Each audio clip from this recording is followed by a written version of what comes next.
obodo ọkwa n'efu ka ha na-amụ anya onye nwe m dị ngọzi Chineke n'eze ebube Chineke nna nke ụmụ Biafra Chineke nna nke ndị IPOB anyị wee na-akpọkwa ha nsọ gị wee na-arịọ gị wee na-aja ya mma na-asị otuto dị na nsọpụrụ niile dịrị aha nsọ gị ugbu a ruo mgbe niile ebighị ebi ka anyị na-arịọ gị ise.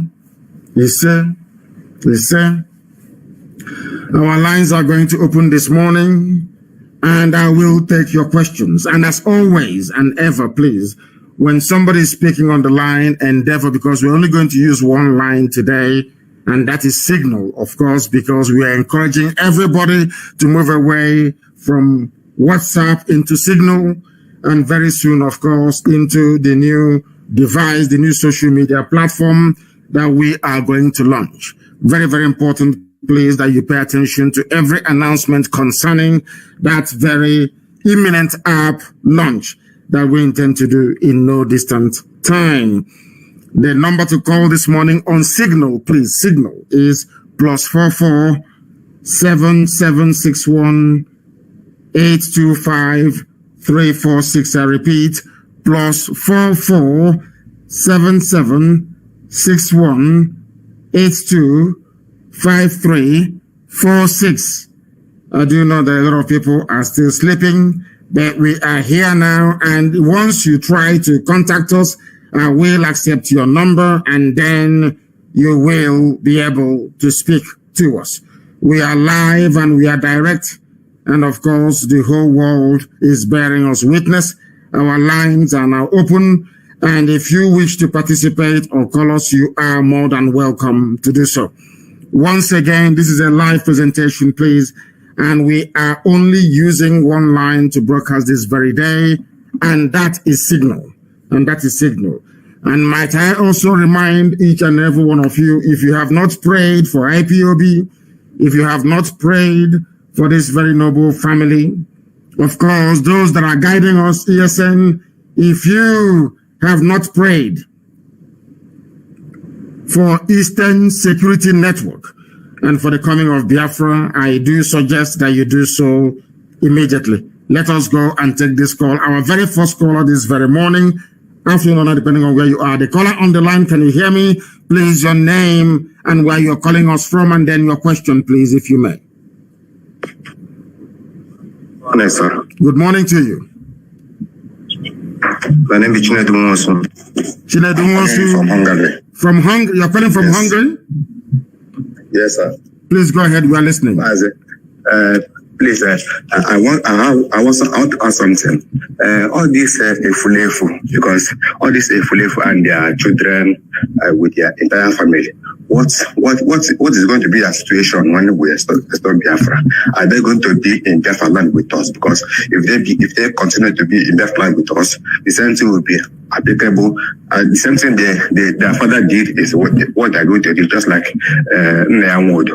What is going to be their condition in Biafra land? That's what I want to know. Their condition will be what it has always been and what we said is going to be. Those who are complicit in the murder of our people, those that worked with Janjaweed to try to enslave us, they will, of course, be tried and hanged in public. Those of them that have risen up against us will be tried and hanged in public without any apologies. We have said that before, we're saying it again, because we understand the damage or the extent of the damage that they have done or inflicted upon our people. We know that they are responsible for the delay in setting us free for Biafra to come. We know the work that they have been doing, and we are not going to spare them. They will be tried because Biafra land will be a land of law and order. We are going to obey the law. The law will say that they need to be tried. We are going to try them with, of course, based on evidence before any court of competent jurisdiction. Once we do that, or we determine their guilt or innocence, then they'll be dealt with accordingly. If they are guilty, they'll be hanged. If they are innocent, they'll be set free. It's as simple as that. Okay, sir. Thank you very much. Thank you very, very much for that very interesting question this morning. Anybody, if you are involved in the sabotage of this very great effort to restore Biafra, if you are part and parcel of those who are conniving and conspiring to make life difficult for Biafrans, believe you me, that you will be tried for it. If you try to send us a message, it will come to, if you try to call for the very first time, it will come as a message. I will accept, and then you try and call back. That is the way it works. You will then try and call back. I know that it's a very complex system with signal, but that is the way it works. The caller on the line, can you hear me, please? Your name and where you're calling us from, if you may. Good morning, my leader. Good morning to you. My name is Onyedikachi. I am calling you from Neu-Ulm, Germany. My leader, I greet you for all the things you've been doing for Biafrans. Thank you very much. It seems where you are is very cold, is it? Where you are, is it very cold? Yes, it's very, very cold, sir. Yeah. I can imagine. I can hear it from your voice. I was the one who asked you a question when you came 2019. Yes, in Munich. Okay, so, when I was in Munich. Yes. Go ahead. Yes. So my question is please, it's just like a suggestion. Well, I'm praying, I'm asking, please, if you can ask, put it to unknown government to go after all these our saboteurs we have in Biafra land, because if we don't, that is the first thing we need to do. Please, it's getting on me here that I'm not there and I'm not useful, to this kind of situation going on, because I love to do something. Because here we are, they are chasing us around everywhere in the world. We are not safe. Okay, we are not safe. All right. Thank you very much, my leader. That is just what I want to add up to. Thank you. Thank you very, very much. We don't know who they are. Those saints, those avengers of the blood of the innocent. We don't know who they are. Some of you call them unknown gunmen. I have joined you in calling them unknown gunmen. They are, to some people, saints, sent by heaven to avenge the death of the innocent at the hands of the zoo security agencies. And from what we have seen that they have been doing so far, some of you have been hailing them. As for me, anybody who is involved in the death of the innocent do not deserve any mercy. So I am asking everybody who works for the police, for the army, make sure you are not on checkpoints in Biafra land. Make sure you are not involved in the killing and molestation of the innocent. Make sure that your hand is not soiled, because if you do, all these saints will be able to locate you. That's what we are saying. And in time to come, of course, we don't know who they are, but as time goes on, they will be able to answer every prayer that all of you have been making, every legitimate prayer regarding those who have been who have presented themselves as stumbling block towards our emancipation. I have a caller again on the line. This caller, can you hear me? And thanks for your patience. Your name and where you are, please. Thank you so much for taking the call. My name is Chimdike Obonaya. Chimdike Obonaya, where are you calling from? I'm calling from Conroe, Texas, very close to Houston, Texas. I was the last caller the first time during the weather incident in Houston when you were in Houston. Oh, okay. And I was the last caller on that day. We got disconnected. I tried multiple times, and thank God I'm able to get to you today. Thank you so much. I'm an Omahian as well, Mazi. You are an Omahian. Glad. You are blessed. Yes, in the name of Mazi. Thank you. Which house were you in? Which house were you in? I was in Niger House. Niger House. Okay. Thank you. Please go ahead. Yes. Thank you. While you were announcing things that are points that my IPOB members and everybody Biafra needed to pray about, and I was hoping that you would talk about unknown gunmen. We are seriously praying.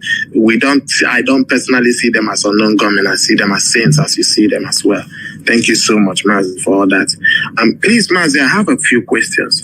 You see, I have friends in Imo State who keep telling me about incidents going on, even from the SARS operatives and all these people, and still being supported and fully backed by the Fulani appointed Supreme Court. I will call him the Sarakin Fulani of Imo State. I love that name, the Sarakin Fulani of Imo State. I love the name. The Sarakin, he is not even an administrator, because he is working for Fulani Janjaweed. He is the Sarakin. He is the Sarakin Fulani. I will do a special program on that idiot. I am going to expose him beyond the understanding of most people. Believe you me, that man is a demon. Hope Uzodinma is a demon. And he has been moving and transporting our people to Abuja and all over the north. The same thing that Wike did. He thought that Wike did it and got away with it. But they do not know that the rain is going to fall and fall heavily upon Wike. I am making it abundantly clear. The rain will fall, not even rain. Hell, fire and brimstone will fall on Wike. Very, very soon, I assure him of that. For all the evil and atrocities that he has committed against our people, Hope Uzodinma is doing the same thing, moving and rendering our people to the north to be raped. One of the girls that was raped, airlifted from, what should I say, abducted from Obibo and raped, she underwent surgery and her womb was removed. I have the pictures. Only a few days ago in Lagos, her womb was removed. I have the pictures. It is horrific. It is horrible. She was the one subjected to multiple rape. A very young girl raped as a result of what Wike did. And that is exactly what Hope Uzodinma is doing right now in Imo State. That man is beyond evil. He is the Sarakin Fulani of Imo State. As you have quite rightly tagged him. Please go ahead. Thank you, Mazi. So that was actually one of the things I was going to say, because my friends tell me that the incident abductions, it's even increasing. And you see someone today and they go out and you don't see them anymore and nobody can trace their whereabouts. So Mazi, if and I even saw about the incident today, yesterday in Anambra. If there is a way we can get across to our people over there in the ESN to if we can, I'm supporting more and I'm calling for more support to get our people in ESN to go over there and be on the watch, because people are missing every day, Mazi. It is that bad. And on the other question, I saw a lot of people saw broadcasts, and I'm trying to say if it's possible for you to address people that might be not so okay with broadcasts that we saw from the man in the creek that just starts his own government and wants to make people to follow him, which is not going to happen, so that people will be rest assured that everything is under control, under one command, as it has always been. Thank you, Mazi. Thank you very much, and very, very incisive questions you presented this very morning. Let me make it very clear, abundantly clear. Let me start from the last. That we are not under any government. This is, I think, about the 6th time they have tried to launch a government. I saw the very mischievous headline from Nation newspaper yesterday, alluding to the fact that I had given my support to the idiotic and ridiculous formation of any government. The only reason why I have not come out to totally condemn it was because they said it is a customary government. It is not the government of Biafra. It's just like the way you have the 12 Sharia states in the north. They operate a customary Sharia system that suits people of the Janjaweed, leaning. Those who are being controlled by the Fulani Caliphate. They have the Sharia in the north. Does it affect you where you are? Does it affect us in the south? The answer is no. So you can form any government you like. It can, maybe you and your friends can get together and form a government. Nobody's stopping you. It is called a customary government. Some idiots tried to form the same rubbish many, many years ago. Some of them tried to pressure me into forming a government. And I said to them, no, that before you form, our people are Republicans, they are Democrats by nature. Before you form any government, you need to get their permission. They need to mandate you to do it. You just can't wake up in the morning and insultingly say that I'm forming a government for Biafra. Somebody who is a Janjaweed, somebody whose allegiance is to Saudi Arabia, somebody that despises Israel, somebody who is a nobody, has no following. Even the wife doesn't follow him. You want to, anybody can, in the zoo, you can announce anything, and if you give them money, they will carry it. We know the work that DSS is doing. They even went as far as issuing an op-ed. Somebody wrote an article trying to extol the virtues, trying to insinuate that somehow this wonderful, noble, unbreakable family has been divided. And I said to the person that you are insane. Once you leave IPOB, you are on your own. You cannot take anybody with you. It is impossible because we are one family. That is who we are. One name under one command. Not two, not three, not four. People may try to seek relevance. It is in their nature. You know, when you run out of, let me give you a very simple example, my dear brother. Anytime you see a harlot, anytime you see a prostitute, anytime she runs out of money, she will put on a very small skirt and high heels and handbag with lipstick and wig, and she will go and stand on the street corner. If she doesn't have bread, because that is what she is used to. Anytime you have these hungry people run out of money, they try to make so much noise to attract the attention of the zoo government so that their money can start flowing again. But I think the zoo have now sourced them out, that they are nobody, that they are insignificant. Coming to the abductions that you talked about, we know what is happening. And that is why I don't know who the unknown gunmen are, but I'm praying for them. All those people, I am praying to God to please put it in the minds of the unknown gunmen to go and find those who are kidnapping our people and deliver judgment to them. No, they will not deliver. They will send them to Chiko Kikabiama to judge them. That's what we are praying for. But if you think that they're going to go scot-free, then whoever thinks along that line is very much mistaken. They are all going to pay very, very dearly for it. If you look at how the zoo is now progressing towards disintegration, what we have been praying for and working for very many years has now caught on in Yoruba land. I know that now that Baya Debanjo is the new Afenifere chairman, or should I say the president of Afenifere. A very wonderful, wonderful development because he is a man of his word. And the likes of Ibagani Adams are now saying the right things they ought to have said many, many years ago. And the very young man is doing very well, saying what they should have said many, many years ago. And you can see how things are progressing. We are only waiting for the middle belts to rise up as well. And the zoo is history. Forget all the nonsensical garbage about constitutional force. You do constitutional force majeure with people who are reasonable, people who are sensible, people who are amenable to reason, not Fulani Janjaweed. They don't understand it. What they need is war and chaos, and that is what they're going to get. Look at, do you know that they no longer go to school in the north? The zoo is almost gone. And as I said, if you have not gotten your Somali visa yet, please try and do so because the zoo is imploding and imploding very, very fast. All those involved in the abduction of our people, very soon they will receive their own judgment. That I can assure you categorically. And thank you very, very much for calling. And wherever you are, as you pray for ESN, pray for IPOB, also pray for those saints. They are saints sent from heaven. They are called unknown gunmen. But to me, they are saints. Thank you very much. Thank you very, very much. Our lines are open. You can call us a very brilliant, a very wonderful call. Wherever you are, please, we welcome you. This is Radio Biafra live question and answer session. We used to do this every Friday until some things caught up with us, but we are here back once again answering very difficult questions. No matter how difficult those questions are, we shall answer them. The caller on the line, can you hear me? Please, your name and where you are. Good morning, Mazi. Good morning. My name is Kenneth Nnachukwu, calling from Germany, from Bremen, Germany. Your name is Kenneth. I want to know your proper name. That one you're answering is a Danish name. It came from Denmark. Okay, what is your proper name? My name is Umunna Nnachukwu. Very good. Umunna Nnachukwu. Thank you very much. Named after heaven itself. From where? Thank you, Mazi. I'm calling from Bremen, Germany. From Bremen in Germany. It seems only Germans are awake this morning and those from Texas as well. Yeah. Please go ahead, you're listening. Go ahead. Yeah, Mazi, I just came back from work this morning, so I have to wait for your question and answer. So, Mazi, I just have two articles for you this morning, and I hope it will not be so difficult to explain them to me.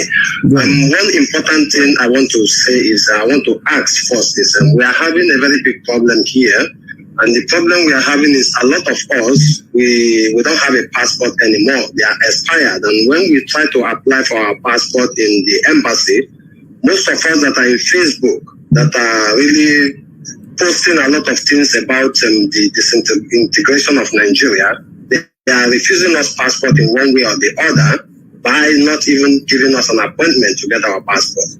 So, and we don't actually know what to do. Some people are running from Germany to Holland to go get their passport and just stuff like that. So, but now most of us don't know on how we go about this thing. So it is a problem. So I don't know how you can clarify these things for us, how we go about it. But a suggestion for it, how I thought, is like in Germany here, officially in Germany here, we are like not registered officially in Germany here, because like the IPOB Bremen where I belong to, we are registered, and in Europe they have a way their law works.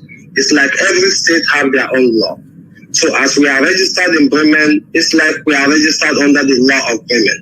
The people in Hamburg, who if they are registered in Hamburg, they are registered under the law of Hamburg, the state. Yes. And in Cologne, it's just like it's a proper federal system, as you have in the USA, a proper federal system. Every state in Germany has their own laws, and they implement it, they enact their own laws, and they implement it accordingly. It's a proper federal system. I have a very simple answer to your question. There is something called stateless statehood, which means you now have to, what we need to do is to perhaps instruct our lawyers. Mr. Mika is there, who is our deputy head of the Directorate of State. We can get him to explore the possibility of trying to get the UN involved. And the UN in this instance, they have no choice. Once you have been denied a renewal of your passport, you go to the nearest UN office or get your lawyer to inquire for you about applying for the status of statelessness, which means somebody without a state until Biafra is recognized. And they are bound by conventions and treaties to make sure that they issue with a travel document. Yes, go ahead. Yeah, because some of us started this very thing already. Like for me, I went already to the local foreign office where we renew our visa. Yes. Let me say where we renew our stay, like those of us who don't have the German passport or something like that. So, and they gave me, because my passport expired already last month, and they gave me something they call in Germany Fiktionsbescheinigung. So this paper I can be using to run around in Germany to work, but I can't use this very paper to leave Germany. That's what I'm explaining to you. The only document you can use to leave Germany is one issued by the United Nations, because currently we are all stateless. Once the zoo refuses to renew your passport, you become stateless. And with that, it is enough compelling evidence to get the UN to issue you with a travel document, because you are a stateless person. Stateless.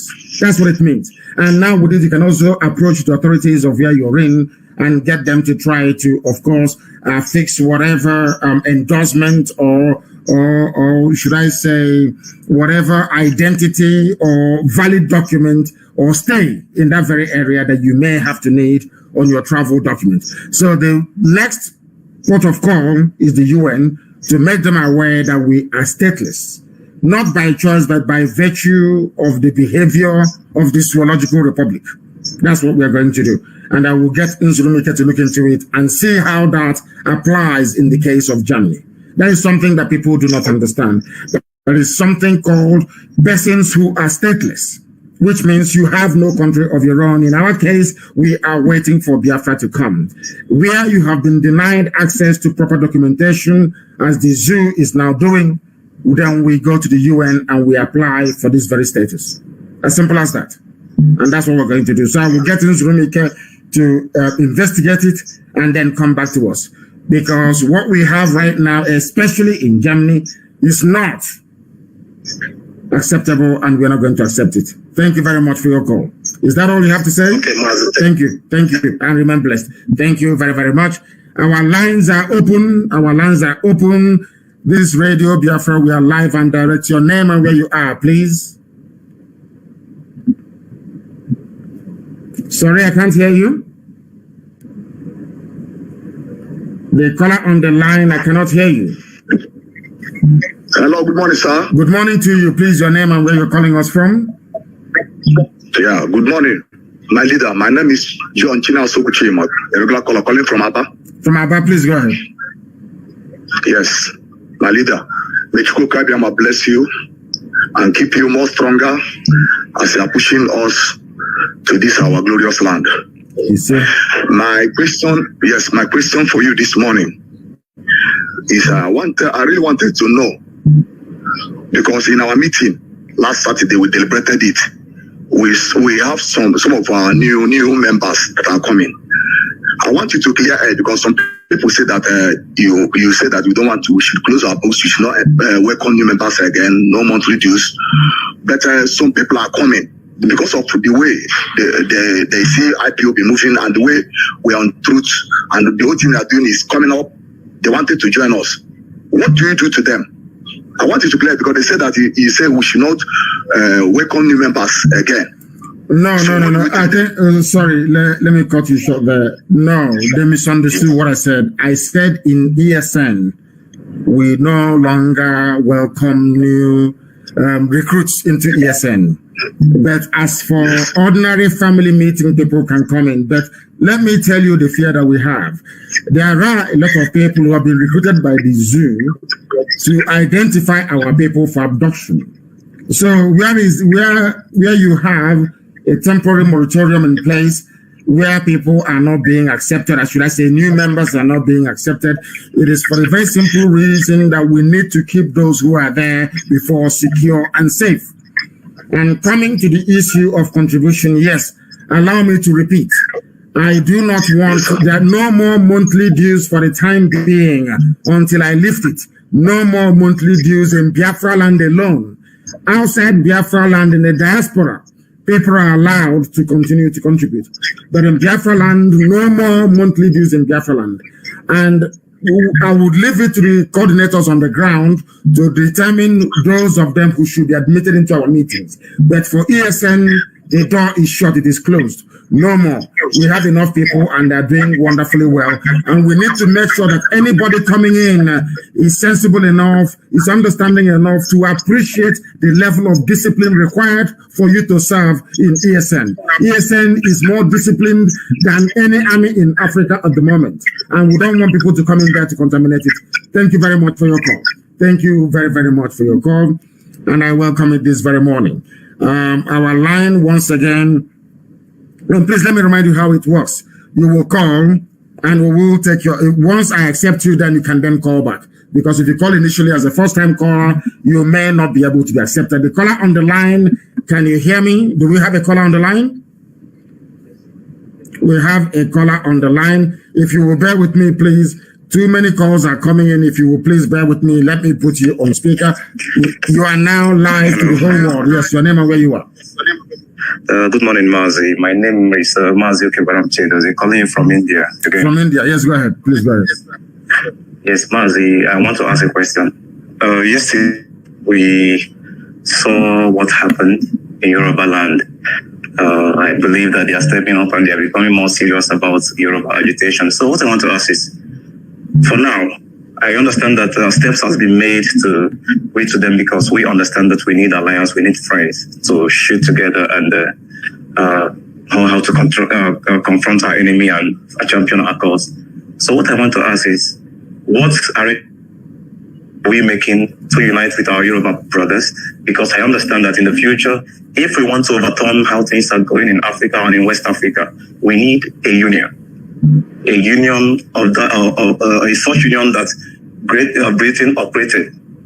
We need the Yorubas, we need the Middle Belt, and even extending to our brothers on the Amazonia. So what kind of system do we think is viable for us to be able to change how things are going in West Africa today? And do we think this is the time, as we are fighting together, do we think this is the time to start championing for that tomorrow that we might need to change things in Africa? And on that basis, I want you to as well assure our people that have whatever in Yoruba, in the Middle Belt, and wherever they might have what they call their properties, that this union as well is going to protect their interests. And they should not be afraid of anything and come back home or join this cause on whatever accord they can be able to join. because till today, our people are still saying all sorts of things, that they are not being protected, and what is going to become of whatever they have in what they call a foreign land after Biafra comes. So I want you to, on this basis, assure them again that things will be, their properties and everything they have got there is protected. This is my question this morning. Thank you. Thank you very much, and I will answer your question. I will answer your question, and you should continue to listen very, very carefully. We are working very, very closely with our Yoruba brethren, working very, very closely with them. You must understand this very carefully. We have held series of meetings and continue to hold series of meetings. It's not hidden. I am not hiding it. That is the reason why we can do what we have been doing, what we've been doing. And that is the reason why our Yoruba brethren have now risen up, because they know that we cannot go behind their back to go and cut a deal with the Fulani to allow a Fulani invasion of Yoruba land. As a revenge of what happened during the war, they know that is not going to happen. We have a very clear understanding. We know that our future and our fates are intertwined. We know the game that the Fulani Janja would have been playing for years, playing us against each other, whilst they remain at the helm, impoverishing everybody. That era has come and gone. We are one with the Yoruba people right now. And let me repeat, you talked about development across that very sub-region. All the way from Ambazonia to the Middle Belt to Yoruba land, all the way along the coastal lines of West Africa. We are going to give them free oil and free gas. Very, very important, starting from Yoruba land. Rather than having Dangote refinery, what we are going to do, we'll use that same pipe laid by Dangote from Biafra all the way to Lagos, where he's doing his refinery. The Yorubas will own it, and we'll give them oil and gas for free in perpetuity. The same thing we shall extend to Benin Republic. The same thing to Togo. The same thing to I think Ghana now, they have their own oil. Anybody who do not have oil and gas, we are going to extend it to them.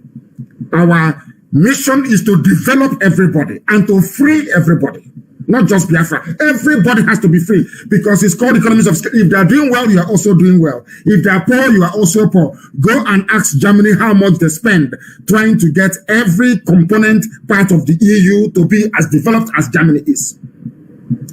Anybody should ask those of them that called us this morning from Germany, go and ask Angela Merkel, how much are you, why is it that Germany is bringing us so much money to be propping up the EU? Because they want everybody to be developed. Once people are developed, they can buy your goods and services. Poor people cannot buy power bikes. Poor people cannot buy, let's say, drones.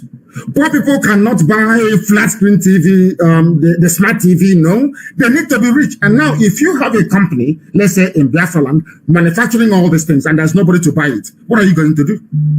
These are the things that we need to understand, that the well-being of your next door neighbor is also to your advantage. We want to eradicate that mindset in a black person, that you should be the only rich man, the only cock crowing in your village. No, it is not a good thing for you, because your lives will not be safe. Look at the Fulani Janjaweed, for example. Let me use the Fulani Caliphate, for example, the impoverished northern part of the Zoological Republic of Nigeria. Look at them today. The reason why banditry cannot stop is because over the years they failed to invest in education. The reason why they are not amenable to reason was over the years they shunned education. They wanted to impoverish everybody. They thought that by making all the Almajiris very poor, somehow them and their children will continue to enjoy and to control them. Today, they are in possession of AK-47, and things have changed. And now, in most schools in Zamfara, in most schools in Yobe, in most schools in Adamawa, they are no longer open. Children no longer go to school. It is as a direct consequence of unemployment, as a direct consequence of years and years of implementation of rules, regulation, and laws that are anti-people. In Biafra land, we are going to be different. Britain fought against Biafra, not Nigeria, because Britain thought that we don't have the spirit to share, that Biafrans cannot share because of what Ojukwu told Shell and BP. But they are wrong, they are very much mistaken. What our eternal leader said was that you don't come to blackmail me with something that God gave to me. If you want oil, we can give it to you, but you have to pay at the rate at which every other country is paying around the world. That was when Harold Wilson, the Labour Prime Minister of Britain, said that Biafrans are going to die. That he doesn't really care. He was a shareholder in BP. Then he said he doesn't care how many Biafrans will die, as long as they continue to get their oil and gas for free. That was why they supported the Fulani Janjaweed. And these are the things, the mistakes we have learned from. You mentioned people and their properties in the north. They keep saying this thing all the time. I have a 2-bedroom hotel in Jalingo. What is going to happen to it? And I say to them that you are very much mistaken. Your property is more secure if there is a Biafran than when you are in Nigeria. And let me repeat, your properties in the north is more secure if you have a Biafran independent nation than if you remain in the zoo called Nigeria. Because today, most people own properties abroad. For instance, I have a property in England. When Biafra comes, am I going to lose it? The answer is no. You know, the Janjaweed who are not educated keep saying, okay, Biafran should leave. Once you leave, you take over your property. That is rubbish. That is rubbish, because let me tell you what is going to happen. It's very simple. Some of you talk about ICC all the time, International Criminal Court, where violators of human rights are being taken to for trial. There is another court called the International Court of Justice, ICJ, where states can take states to court. If they touch any of your properties in the north, all Biafra will need to do is to petition ICJ, and ICJ will award compensation for those properties they have destroyed or seized from you.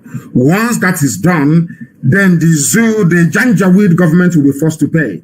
If they don't have the money to pay, any grants that any country is giving to them will be seized and used to compensate people that lost their properties. That is something that people do not know. The reason why all the properties we lost during the war was not returned and no compensation paid was because there was no Biafra to take the Nigerian government to International Court of Justice, the ICJ. Also sitting in The Hague. That is something that people do not understand. Also sitting in The Hague. If a country takes Nigeria to court for violating international laws, then they are bound to pay. So you are far more safer having a Biafra with your property outside Biafra land than in Nigeria. I hope that is very clear. I have another caller on the line. This caller, can you hear me, please? Your name and where you are. Good morning, my great leader. Good morning to you. Please give us your name and where you're calling us from. My name is Wabi Okechukwu. I'm calling for United Arab Emirates, Dubai. From Dubai, a very beautiful and wonderful place. One of those who operate a truly federal system, because Abu Dhabi is free, Dubai is free, Qatar is free, and one other one as well. I've forgotten the name. There's a few of them.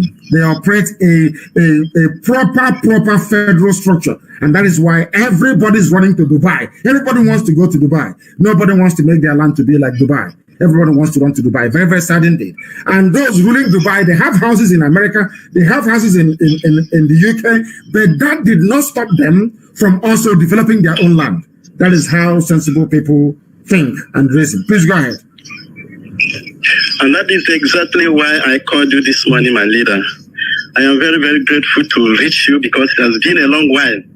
I have tried my best to reach you, but all to no avail. And I'm very grateful this morning. So I am very, very happy.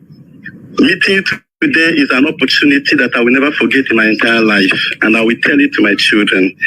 Sir, what I want to say is about the issue of what is going on in Nigeria right now. Now, our people are being fragmented to the extent that things are getting worse. Because now the fuel pump is very, very high. Now, traveling from Biafra land to Lagos and all this traveling are very, very expensive. Everything is now very, very expensive. And our people are not ready to do anything about it. And the issue is this. This Fulani Janjaweed, they are using this opportunity to gather more money to keep on fighting us. So as the point reached like this, so I want to know, are we going to keep on being quiet over this issue while they are using the resources in our land to be gathering more money to fight us? Or are you going to declare Biafra That is my number one question, to declare Biafra, because the thing is getting out of hand. Because I know very well that we have men on ground that can defend our territory. Number two question is this. So I have said in many occasions that we are not going to reign or rule us or lead us when Biafra is actually achieved. So I want to know, what of if we IPOB worldwide insist that you must rule us or lead us to show us a shining example of what leadership or a president is all about in Africa, because we are about to experience the best government, the best nation ever in the history of black race.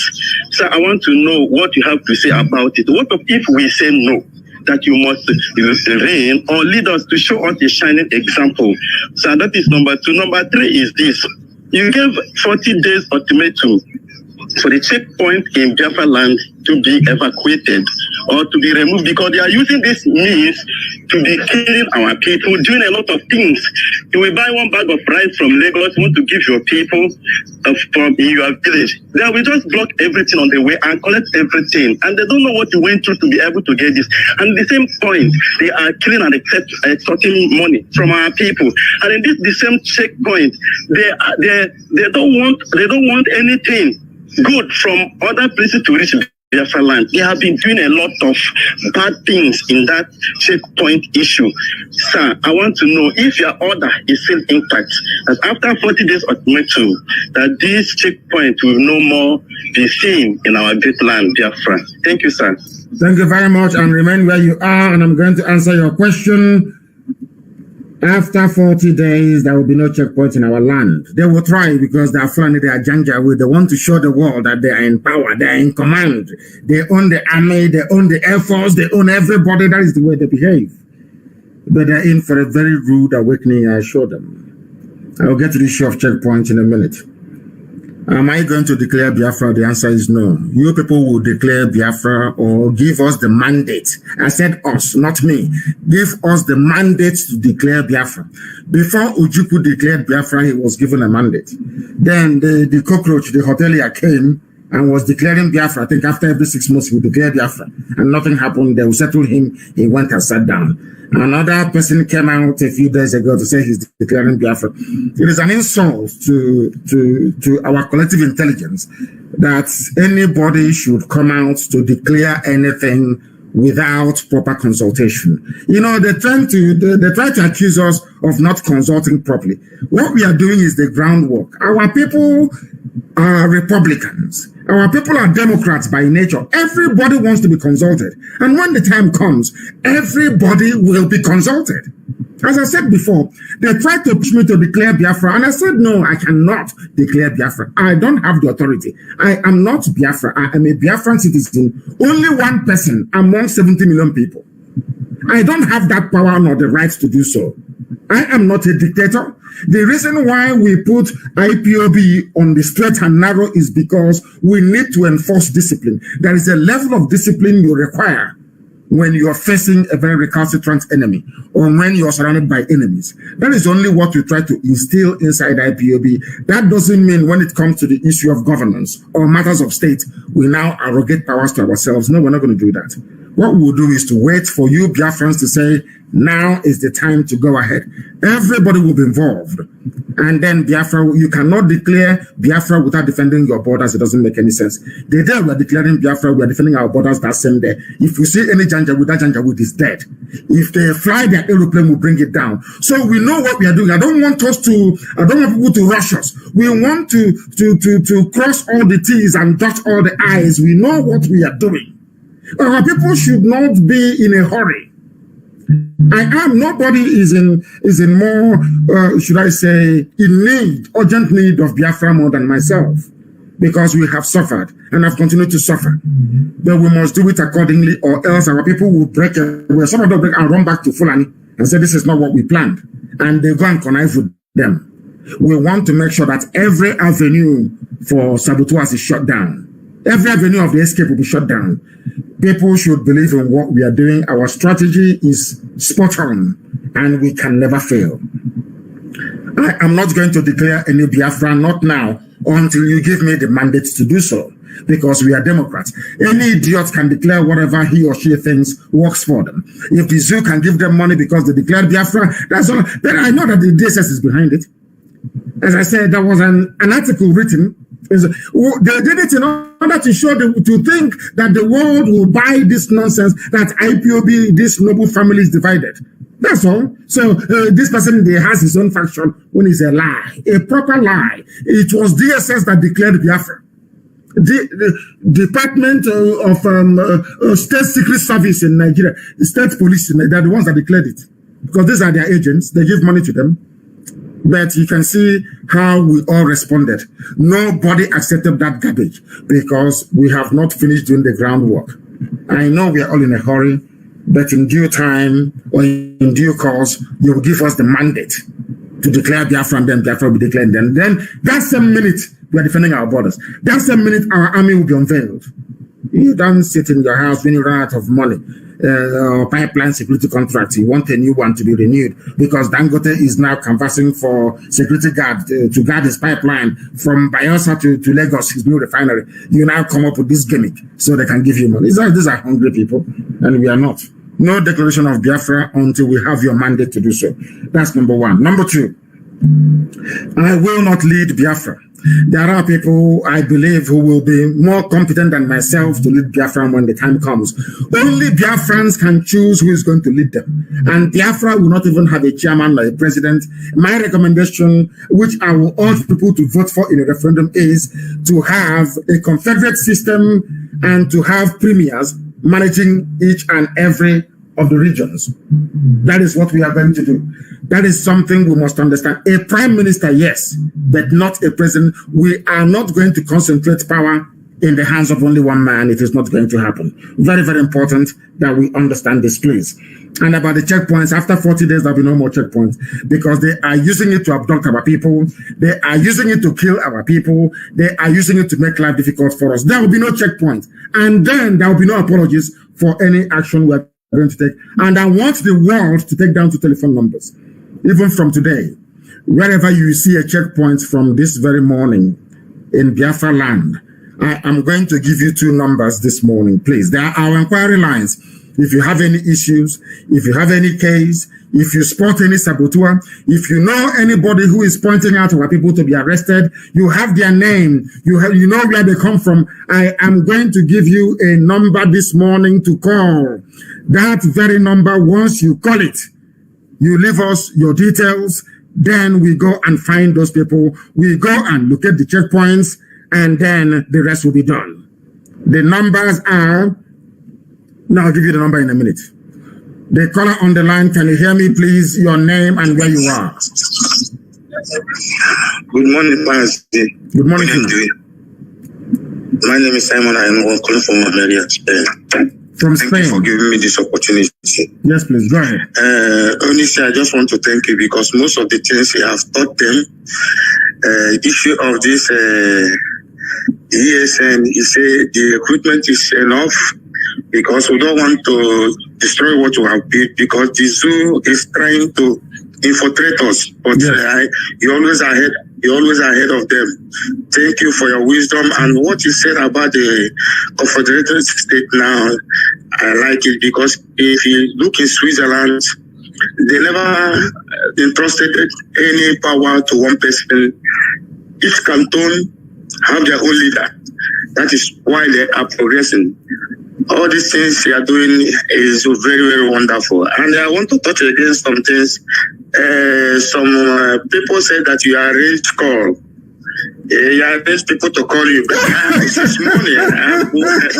They want me to shut it. Now, your name here is IPOB Almeria 2017 2222. Do I know who that person is? I don't know who you are.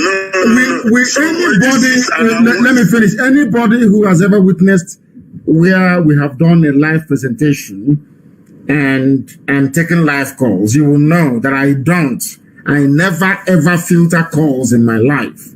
Never ever, because I prefer more difficult and harder questions. because that brings clarity to what we are doing. When I answer or I respond, that brings clarity to what we are doing. That clears all the doubt. That is why we welcome it. Please, we do not filter any calls. If they want me, maybe next week Friday, by the grace of the Most High, to record our entire, to actually relay it live by video using 2 or 3 cameras, I will do so.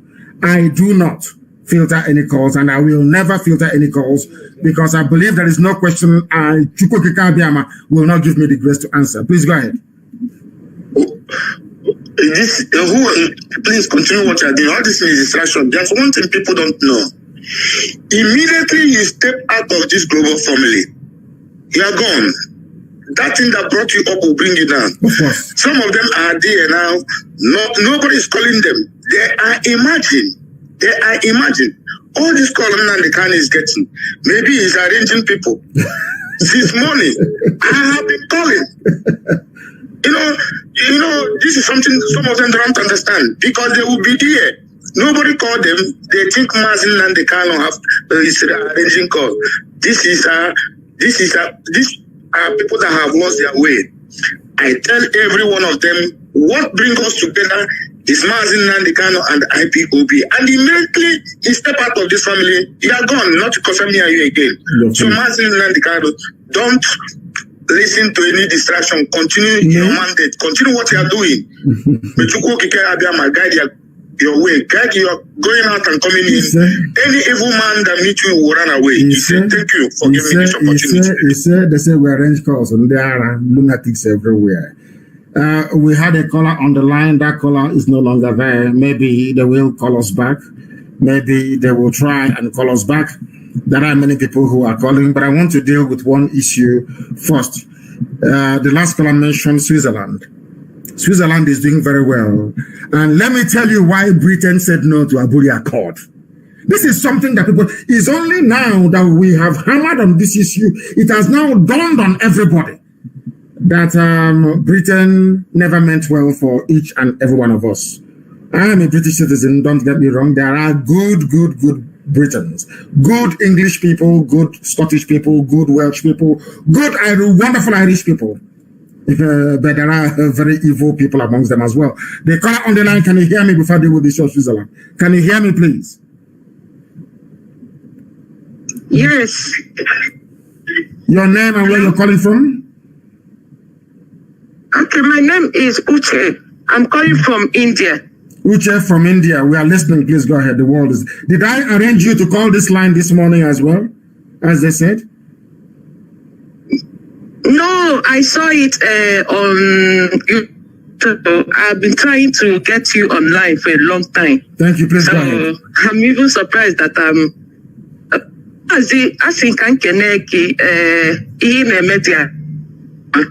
Thank you.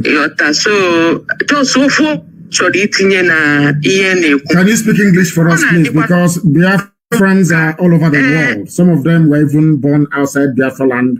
Some Biafrans do not speak or understand English. I'm just trying to make some things. So let's be using our own mother tongue. Understand? Yes. I think it's going to be more safer for us. Like Yoruba people, sometimes I'm going to their. You can never hear them speak English, but I don't.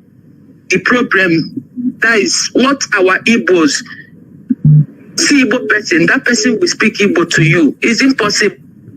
Everything is not English. But when we speak our language, know what we are saying. That is when you will go to their bar, think you are standing at the front. We shall do so. We shall do so. If we can be using Igbo, you understand? So let's have secrets. No. Let me finish to you, my dear sister. We will. But Biafra is more than Igbo speaking people. We are all Igbo people. I've said that many times, and I have irrefutable scientific facts to back up my claim. But the thing is that because the Igbo, let me say, the central speaking Igbo people from the lower Benue all the way to Ahoda never conquered anybody. One thing people don't understand is that even the Yoruba nation is not homogeneous. And a Jebu man is different from an Elaje man.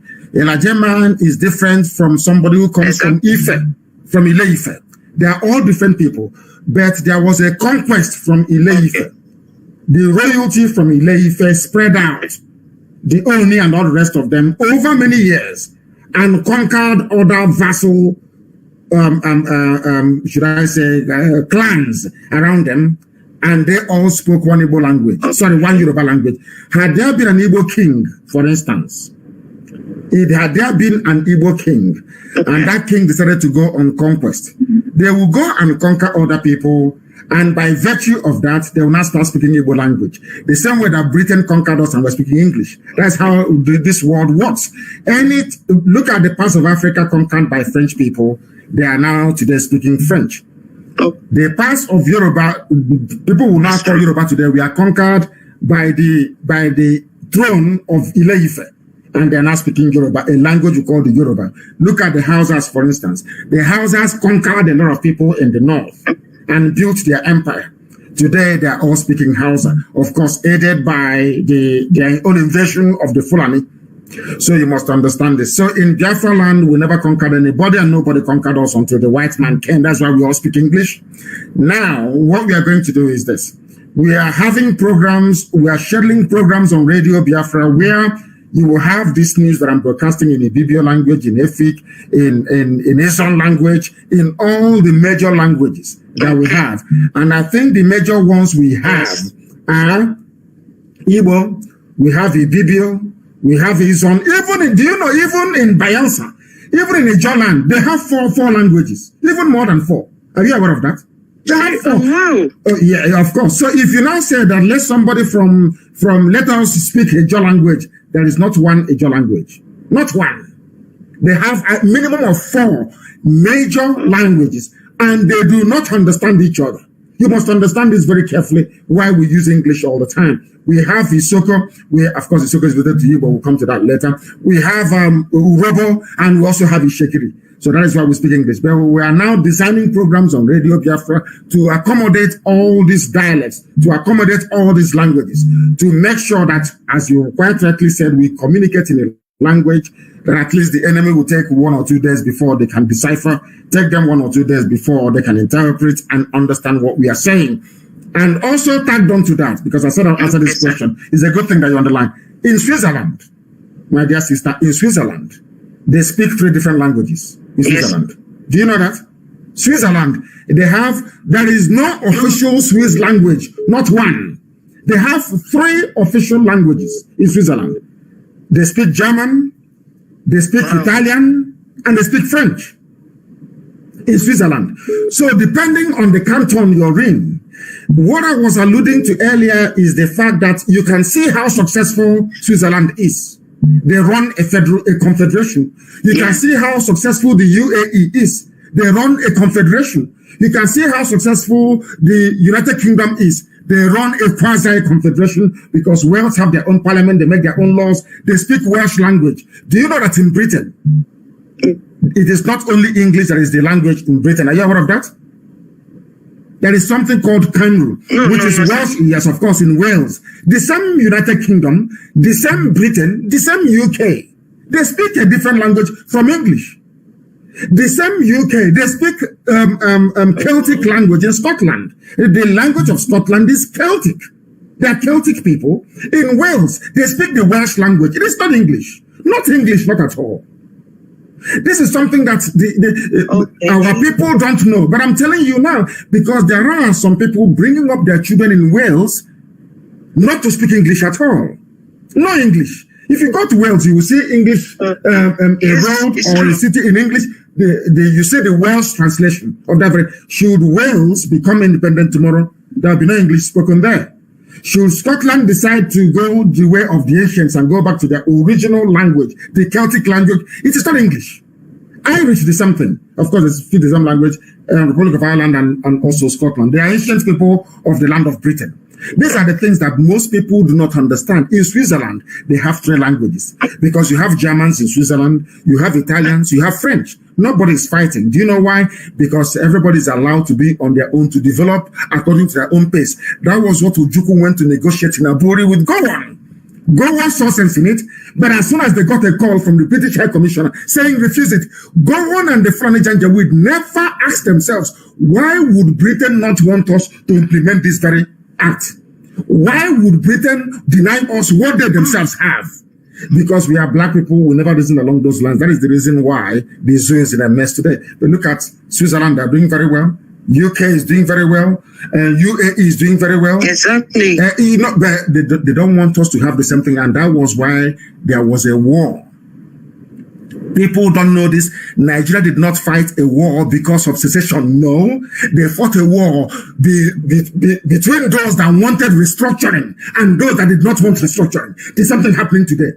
And Nigeria will go to war again because... I don't know why that that is so personal, because it's happening in this India. There is a place they call Tamil Nadu. Tamil Nadu, yes, I know Tamil Nadu. Bangladesh, yes. I mean to say. Yes, Bangladesh. Bangladesh was in India. But now, they have their own country. Are you getting me? So, there was no war. They just settle everything amicable. I'll be thinking, how is all this Nigeria thinking? I'm telling you, I say if Biafra did not come, I will not come back. I will live in India because India is more clear itself. People that everything they're using their economy is green. Even toothpick, anything a rich man will use, a poor man will use it too. I agree with you. They don't say, this food is only for a poor, rich people. This one is only for rich people. If they make it in 1,000, they should be in 1 naira where the poor man can afford it. But in our country, no. I'm just happy. If there are a lot of come back, but things is not as in, I don't know to say it. Okay, look at it this morning. Someone sent me hometown, Okija, that's still doing it. That somebody killed a young guy and they take up his head. You know, I will send you the video. So, I'm saying is Firami people. Some people are saying is, you know, so we don't know. We are still making investigate to know what. I don't want you to despair because your line is breaking up. Your line is breaking up, my dear sister. And let me answer some of your questions. All this nonsense are happening because we are in a place called the zoo. That is the reason why once we leave the zoo, our lives will be a lot more better. I said I'm going to give you telephone numbers to call anytime you see any checkpoint anywhere in Biafra land. I'm going to give you 2 lines to call. Only 2 lines, please. If you see a saboteur, if you see somebody pointing at people, these are the numbers to call. If you have any inquiries regarding what is happening, these are the numbers to call. If you want any issues clarified, these are the numbers to call. Please get your pen and paper ready. I will give you these 2 numbers, especially for those. It doesn't matter where you are. They are inquiry lines, please.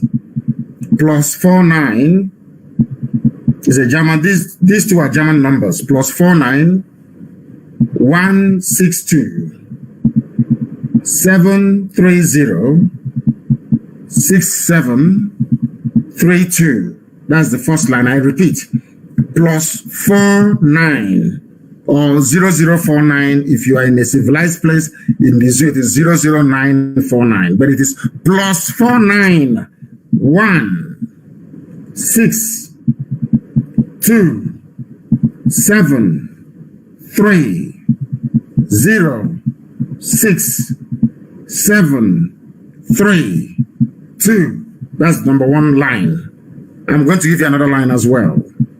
Same German line. +49 1766 7393 410. I repeat, +49 176 again 7393 410. Those are the 2 lines to call. Is our inquiry line. Anything, any questions you have regarding what we are doing, Those are the lines to call. +49 162 730 6732. Again, +49 1766 73 93 410. Enquiry lines, not for our program this morning. The line to call for our program this morning is different, but I'll give it to you after this call. The caller on the line, can you hear me, please? Your name and where you are. Good morning, sir. Good morning to you. This is Tam. Sorry, what is your name again?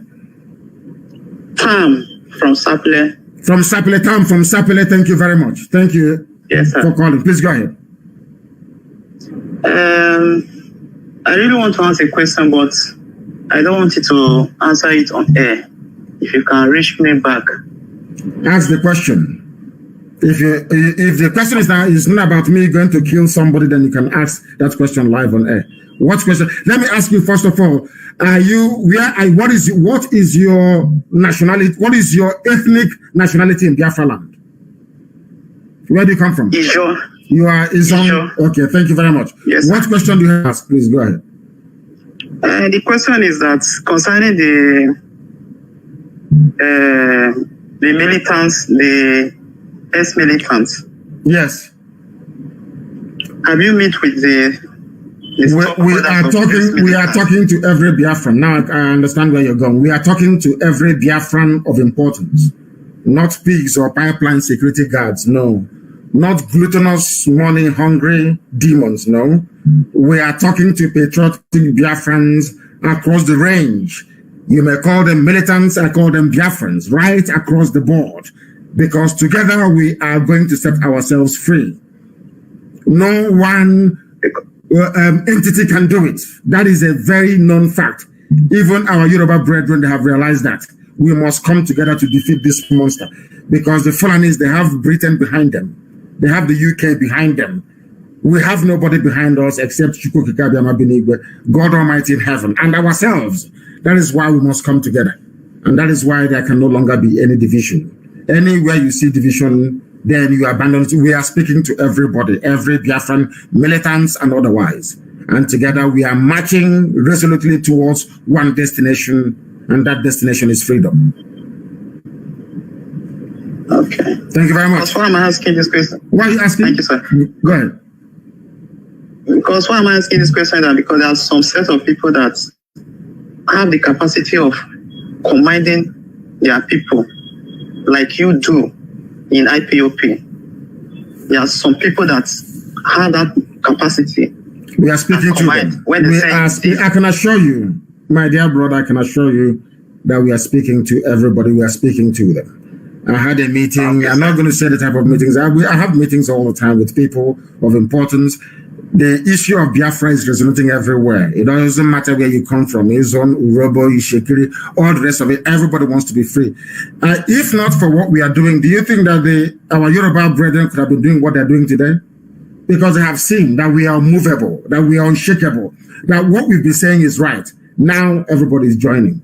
And I can assure you that the zoo has come to an end, more or less. It is only for us to push it a little bit and it topples over. That is why we must remain very strong and resolute. Thank you very much for your call. Thank you very, very much for your call. We have callers everywhere from all over the place. They say we are, some people are crazy. We arrange our calls, whatever that, arrange our calls.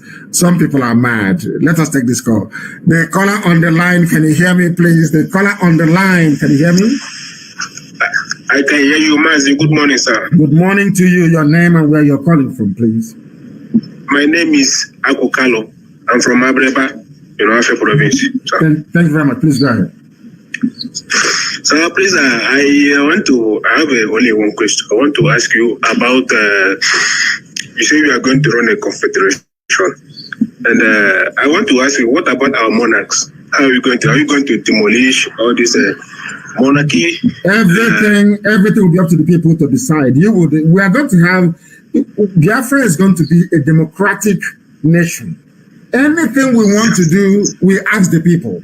Because in some places, they have royalty. They love it, they like it, The claim is their tradition. I don't think it is. But the claim is that we're going to ask people, do you want Biafra to be a confederate quasi-monarchical system where you have the prime minister, you have the Eze, you have the Igwe, you have the Obong, you have the Amainabo, you have the Obi, you have all these people? Is that what you want? Yes or no? If the people vote for an outright republic, then they get a republic. If they vote for a mixture of I don't know, a kind of a hybrid between a monarchical system and the republican system, then anything that works for us, we are going to adopt. Left for me personally, I don't want any royalty, because we are all created equal before God Almighty in heaven. No man is bigger than the other man. I don't believe in all that royalty nonsense. I don't believe in it. His Royal Highness, His Royal Lowness, and all that crap. That is why I never answer a prince. That is why I don't believe in all of that rubbish. I don't believe in it. So if the people say you want royalty, then fine. Who am I to decide? 80 million people will decide, or 70 million, as the case may be. Not for me alone to decide. Never, ever, ever. You people will decide what you want. You are going to get the country that you want. My input will be there, but I'm not going to force anybody to adopt it. We are all going to argue and debate, and at the end of the day, we then vote for what we want. Is that very clear? For my take, yeah, it's very clear, sir. For my take, sir, let all those monarchs, they need to be demolished because they are all compromised. We don't need them. We need to try something new, something much more better for me. Thank you very much, sir. Thank you for your contribution. I like it. I welcome it. That is the type of debate I want to have. Let me make it clear that the numbers I mentioned before, they are our inquiry lines, please. They are our inquiry lines, +49 162 730 6732 and +49 176 673 93410. They are our inquiry lines only on Signal and Telegram, please. You know, we are running away from WhatsApp. You know, that boy is very greedy. Onyoshiko is a greedy thief. He will sell anything for money. If you know what Facebook is doing, you will not even be on Facebook, I'm telling you. You know, they take monies from countries all over the world to suppress opposition voices. That's what Facebook does. Do you know that on my two accounts, Mazi Nnamdi Kanu and Mazi Nnamdi Kanu official on Facebook, I cannot post on it. It's there, but I can't post on it. Even all the admin on the pages, they remove them, because they don't want the world to hear the truth. So these lines are on Signal and Telegram, +49 162 730 6732. Save it, please. Any inquiry you have regarding IPOB is there. Another number is +49 17 66 73 93410. Signal and Telegram only, please. The zoo cannot hack it. The caller on the line, can you hear me, please? Your name and where you are. Good morning, sir. My name is Wisdom Uzoma Acho. I'm calling from Abasa. From Abasa, yes, go ahead. Mazi, I want to thank you for the good work you are doing. May Chukwu Kikabe and bless you, because it's not been easy. That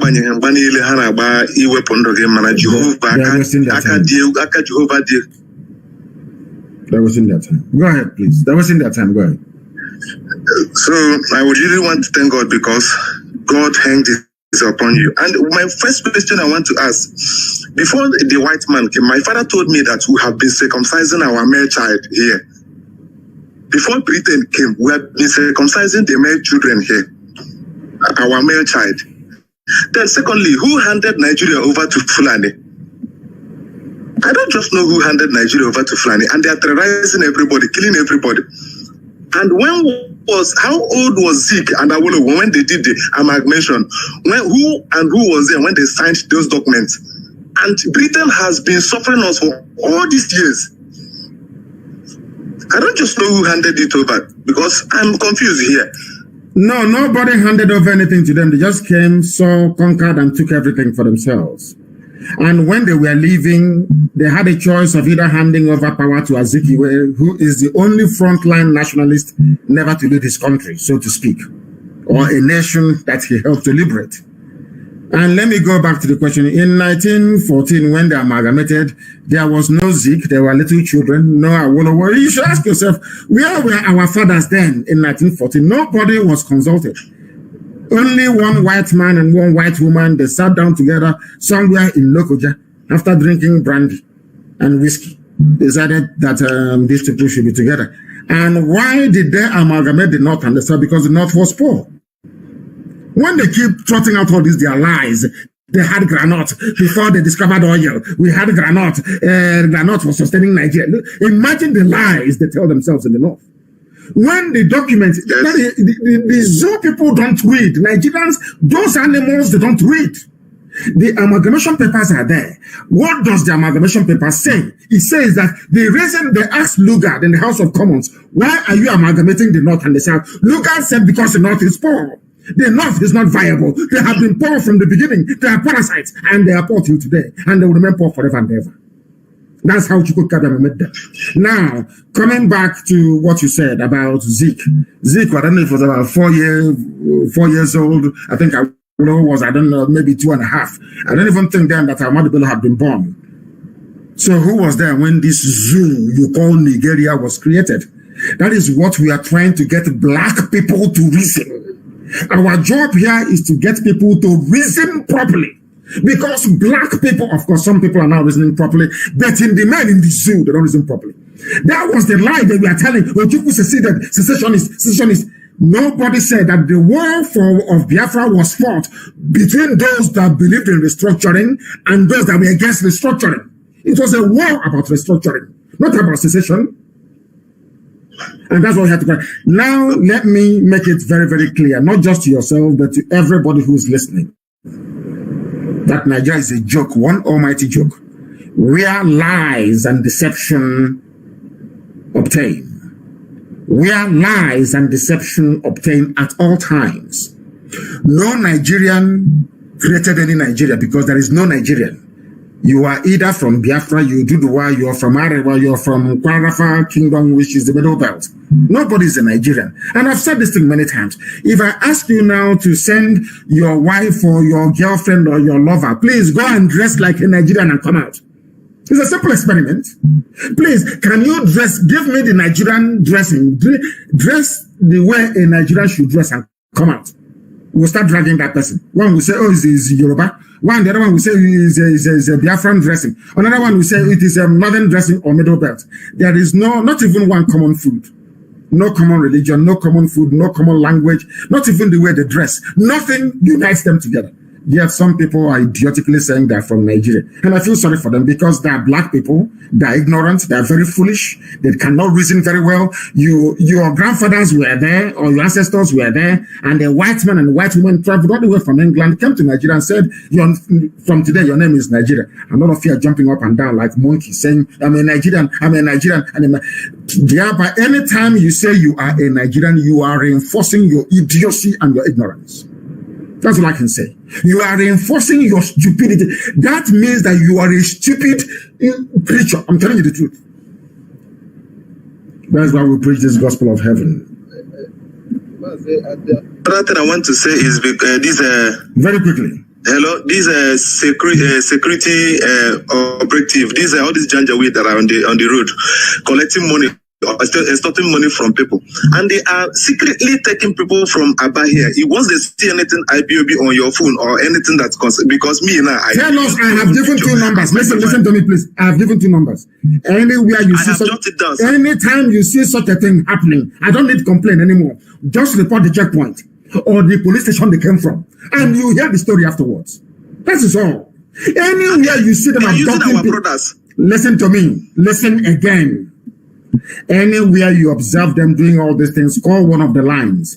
Anybody they are using, give us the name of the person. That's all. That's all. And you hear the story afterwards. There will be no checkpoint in our land. Anywhere you see a checkpoint, you report it. Because I know Fulani, they are very, very stupid and stubborn. Very stupid and idiotic. Britain will say to them, nothing will happen. Go and set up your checkpoint. And they will keep burying their dead. That I can assure you. I can assure you of that. I'm saying it in the open. I'm not hiding it. They will, as long as they have checkpoints in our land, they will keep dying. Every day, they will die. Thank you very much for your call. Once again, when we are live on air, there's a number to call. That very number to call, I shall endeavor to give it to you. This is our line for this broadcast this morning. The number to call is +44 7761. I repeat, +44 7761 825346. That's the number to call this morning if you have any questions to ask. The other numbers I gave you is if there is any checkpoint where you are. If people are disturbing our people, just call that number and you would have done your job. Just call that very number, please. Our lines are open. If you wish to call us, then you are more than welcome to do so. If you are in the habit of calling before, please allow other first-time callers to be able to call as well, please. Allow other first-time callers to call. I am begging you, please allow them to call. Because if you have called, there are people who have been struggling for years to try and get hold of us. Sometimes if you call us and we cannot take your call, some of you may be very lucky. I shall endeavor to call you back. I have a caller on the line. This caller, can you hear me? Your name and where you are, please. Good morning, Mazi. Good morning to you. Please, your name and where you're calling from. My name is Ogwejo Fobidiko. I'm calling from Sri Lanka. From Sri Lanka. I'm really grateful. Hold on. Yes, I'm calling from Sri Lanka. From Sri Lanka. Do we have a family in Sri Lanka? Is there IPOB family in Sri Lanka? Yes, we have an IPOB family in Sri Lanka. Wonderful, wonderful. Please go ahead. Just to let the world know that we're everywhere. Please go ahead. So I'm really grateful to reach you this morning. So thank you very much for the wonderful work you are doing for the people of IPOB and the people of Biafra. Thank you. Go ahead. So Mazi, I only have one question. I only have one question to ask. My question is like this. We are waiting for your question. Money that is in the... Sorry, go ahead. What did you say? Yes, I said, what will happen to the Biafra money that is in the school account if Biafra is restored? We'll collect everything from them. We know they're holding our money. We will take everything the zoo has, we're going to take from them. Everything of ours they have at the moment, we are going to get from them. It is easier for us to get our stolen properties back from the zoo with an independent Biafra than for us to be living in the damnable zoological republic. Thank you very much for your call. Thank you. Somebody said the number again. Why don't you write it down? People are coming and asking for the number. Others should please try and post this number on those of you on Instagram. Somebody wrote on Instagram and said, I am on Instagram as a matter of fact. They say if you have to be on Instagram, you have to be posting pictures and slaying. So we are also trying to do, these things are too modern for me. We are trying to do that as well to get people on that very platform to be part of what we are doing. If you call, I will accept your call, of course. The caller on the line, can you hear me, please? Your name and where you are. The caller on the line, can you hear me for the last time? Good morning, sir. Good morning to you. Please raise your voice for me. Your name and where you're calling us from. Okay, my name is Nkiru Kawankwo, calling from Spain. Nkiru Kawankwo from Spain. Please go ahead. We are listening. Okay, sir. My question is this. I want to know what will happen between the Idu people and the Yoruba. How are we going to rectify it? Because some of them are believing that the Oba of Benin is from Ile-Ife, is not a citizen. Yes. Then if Biafra comes, what would be the difference between how are we going to settle with the Yorubas on that issue? We are going to, very simple, you ask the people. We are not going to be like the zoo. We are going to ask the people of Idu, Igodomigodo, especially within the Benin Kingdom itself. I don't want us to confuse Benin Kingdom with the whole of Edo. The whole of Edo is not Benin Kingdom because we have Igbo Akre, Wanke, Igbo people inside the Edo state. They are not part and parcel of the Benin Kingdom. Now we will ask those who are covered, should I say, under the jurisdiction of the ancient Benin Kingdom, what do you want? They will tell us if they want to be part of Biafra, or if they want to be part of Oduduwa, or if they want to be on their own. I gave an example many, many years ago, even before I became convinced Even before they lectured me about the history of Igoromigodo land, I said it, that what my preference would be to give Benin monarchy the status of Monaco you have in France. France is a republic. Because that is why this person answer is very, very good, to enlighten and to educate. France is a republic, but inside that republic, you have Monaco. And Monaco is a principality. Not principality, the one the Pentecostalists pray about, the realm of Satan. No, not that principality, please. We have the very beautiful principality of Monaco, operating under a republican nation like France. The same thing can apply. We can give the Oba of Benin that very special status in Biafra or in Oduduwa. If they opt out of Biafra, then they can negotiate with the Oduduwa brethren. It's not our business. But if they want to be part of Biafra, then my personal preference will be to accord the throne of Benin Kingdom is one that I respect very much. They fought the British. Okay, I respect them, but the people will decide. Yeah, go ahead, please. Okay, why am I asking this question is that the real Igoromigo people are fighting back for their land, and the other Benin have been selling their land out. So if those land can be retrieved back, or what will happen to them? Because the ancestral land are being taken by most of these traditional rulers and kings and the Obas. No, the rightful owners of the land, because sometimes in history they will ask you, how far back do you want to go? Let me go back to Britain as an example once again. Do you know the English people you hear about who are dominating UK politics? Do you know the English people? If I ask you now, where is England? You say England is in the United Kingdom. Is that not correct? Who is the ruler of UK? Is the Queen of England. The Crown of England is the one that rules Ireland, Northern Ireland, that rules Scotland, that rules Wales. That very House of Windsor. They will produce the head of state in perpetuity, or until the people say, we've had enough. We want to become a republic. Now listen to this. The English people are not original to the British Isles. The owners of Britain are the Welsh people and the Scottish people and the Irish people. They are the Celtic nations. They are the owners. English people only came with the invasion of the Normans. But before that, there were the Saxons. The Saxons came, and the Angles came. That's where you got the word English language. The Angles from Denmark. Understand this very, very well. That's why they call them the Anglo-Saxon people.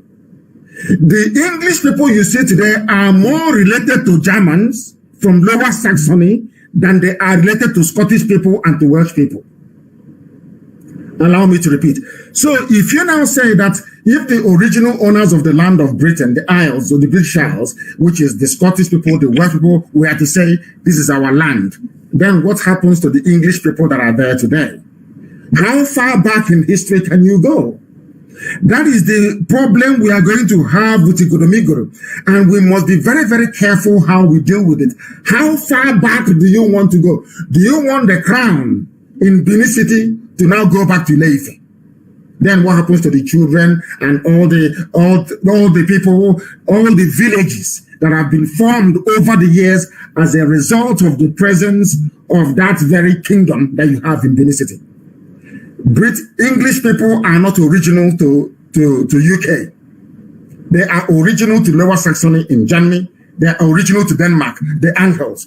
In 1066, I think if I'm not mistaken, the king, a French king, conquered from Normandy.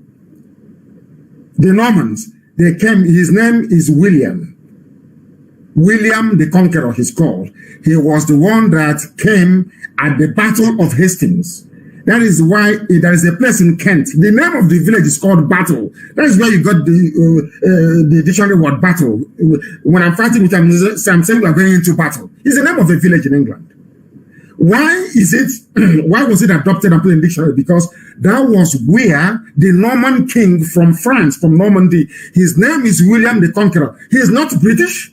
He is not English. He is French. He was the one that conquered the Celtic kings at the Battle of Hastings in Kent today.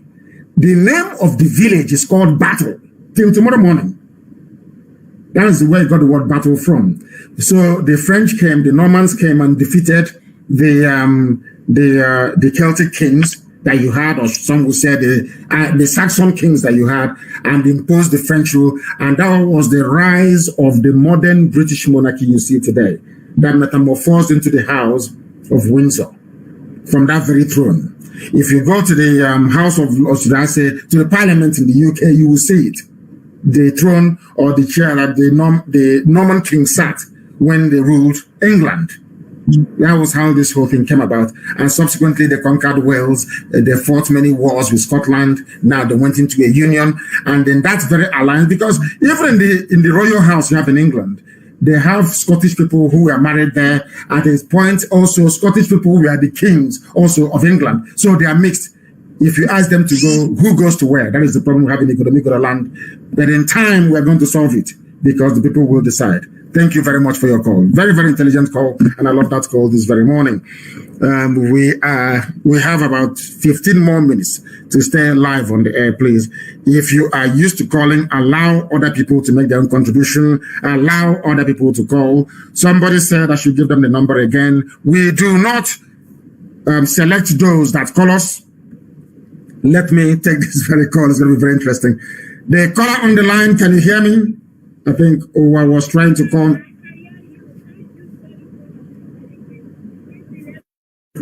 And please, please try and hold on for a second.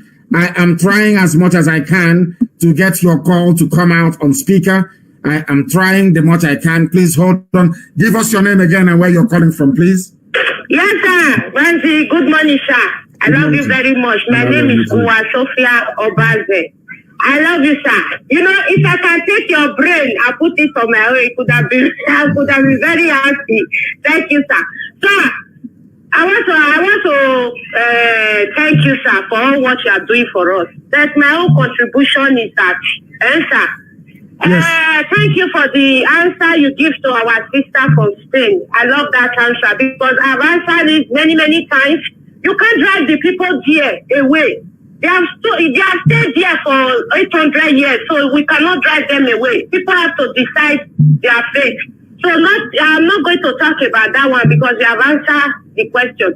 Sir, I want to my own opinion. Our Aboriginal people have to get up, sir. You understand? Yes. IPOB, we are just on our own. You see what happened in NSAS? You know, when a citizen of the land is fighting the government, all of them will be confused. Sir, I know I have my own platform, but many people hear my voice here. It go all over the world. So I'm pleading with our Aboriginal people, our soldiers now. We have to fight. We have to get up and fight. Because in the north yesterday, I saw one thing on Facebook where they were tying our people's hands. Those people in the middle bed, they will tie their hand back. The army and the police, they will be using sticks to cut their legs and cut their hands, using cutlass to cut their legs. So my people in the land, go to do the war, middle bed, Biafra, please, let's do this thing right now. I know that you people tried during the NSAS protest, that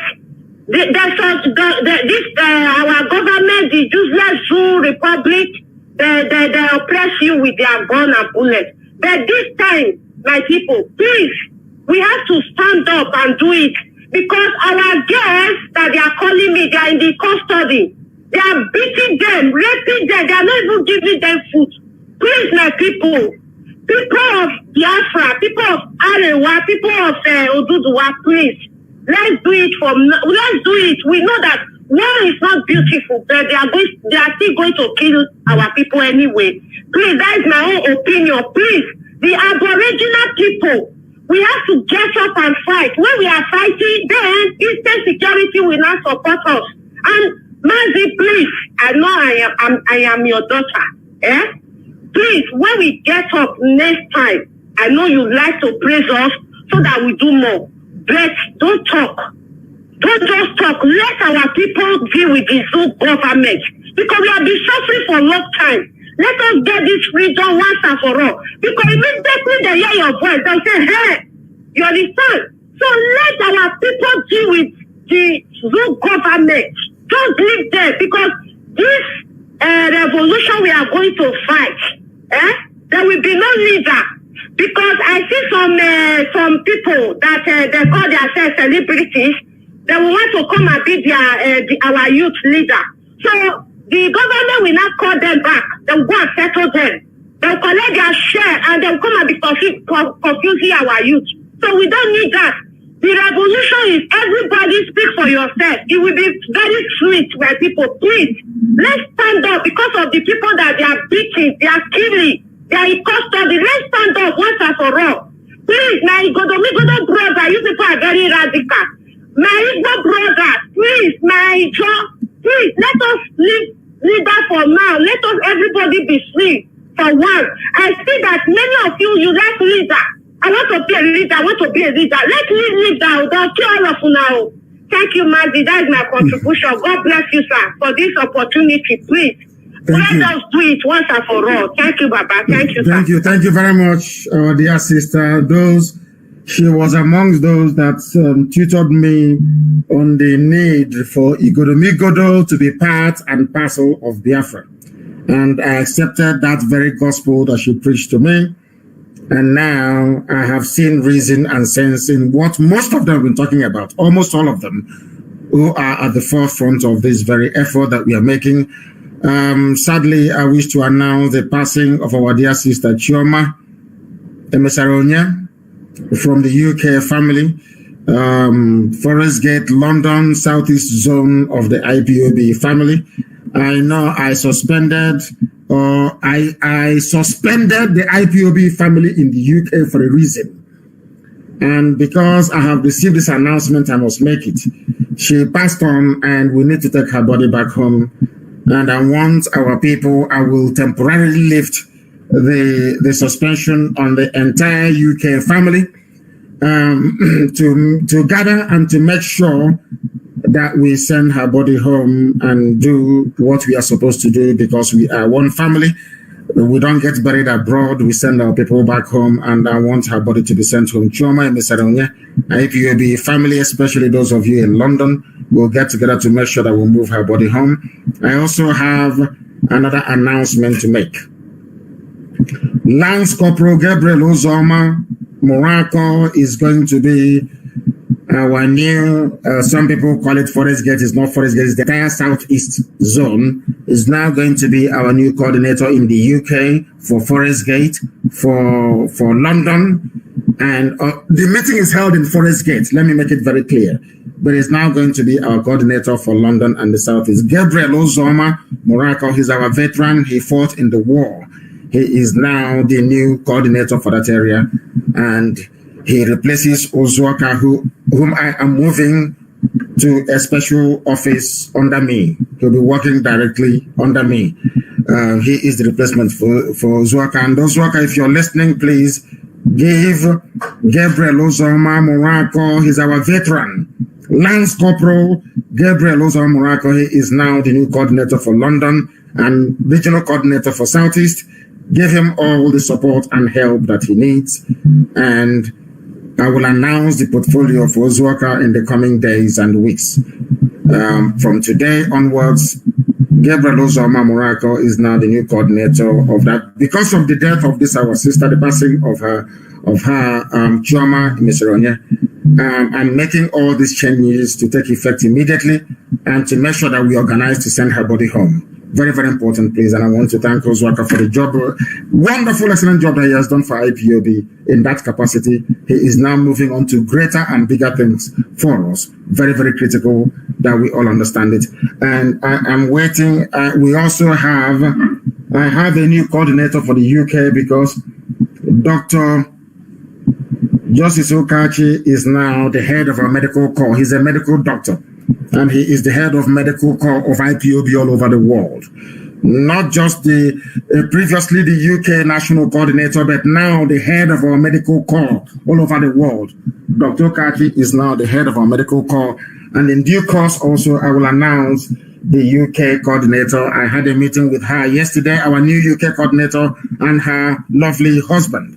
And she's going to do a lot of work for us in the UK. I will announce her name in due course. But for now, the new coordinator for London and Southeast is our veteran, Gabriel Uzoma Morago. Thank you very much. I will do everything we can to send the body of our sister home. Very important for burial. The caller on the line, can you hear me? This is Radio Biafra.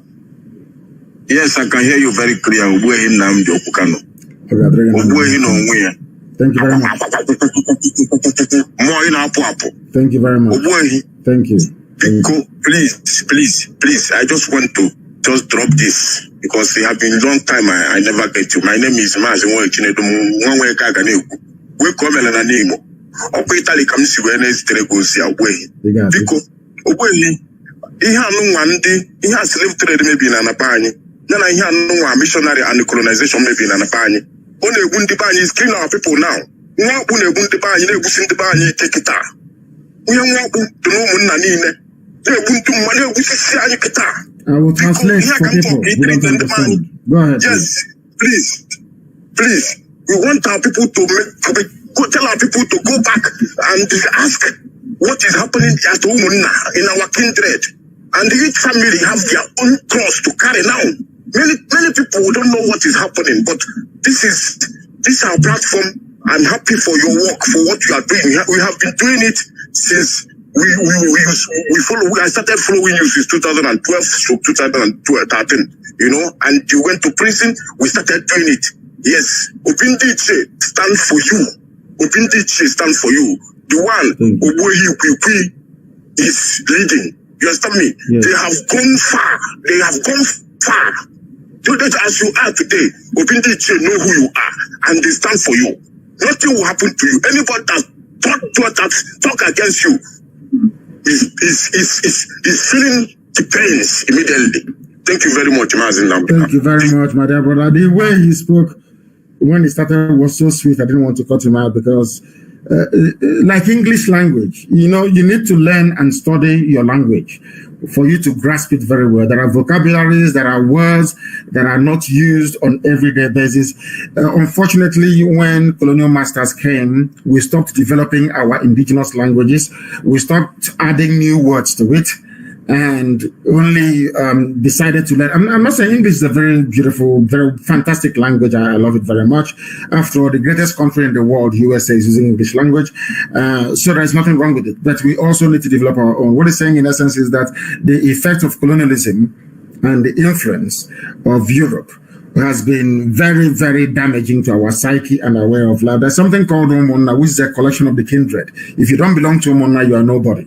In fact, in those days, when you're removed from Umonna, you go and die. It is everywhere across the entire Biafra land, from Lower Bisin, Igede is in Idoma, everywhere. That is how you know. But in Janjaweed, they don't have it. People ask me all the time, where is Biafra boundary? How do we start? Where do we go? Who are we? And I said, do you have Umonna? Umonna is a collection of the kindred. You must belong to it. If you don't belong, you are nobody. Janjaweed, they don't have it, but we do. That is why we are special, and we are Biafrans. The caller on the line, can you hear me, please? Your name and where you are, if you may. The caller on the line, hello. Can you hear me, please? Yes, your name and where you are. Hello, good afternoon, sir. Good morning to you from here. Please go ahead, we're listening. Yeah, my name is Edom Abuchirubem. I'm calling from the Republic of Seychelles. Please go ahead. Mazi, I quickly have 3 questions for you, sir. Go ahead. One is, yes. My first question is, considering I was made to understand that the miracle that happened to our people when they were living from Israel, down from Egypt down to the Promised Land, also happened to the progenitors of our ancestors when they got to the Amambara River. Is that true? Or you say that's my first question? That is true, because the Amambara River, if you on low tide, you will see stones on the floor on the bed of the river.